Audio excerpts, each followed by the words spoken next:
আরে ভাই আমি তো কান্দে আমার দুঃখে, আমনে কান্দেন কে?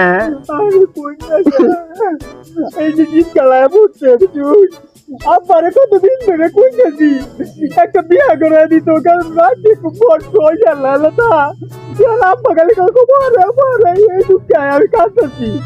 আপনি কেমন গেলে গিয়া আমনে আমার দুঃখের কথা শুনবেন? তাহলে শুনেন।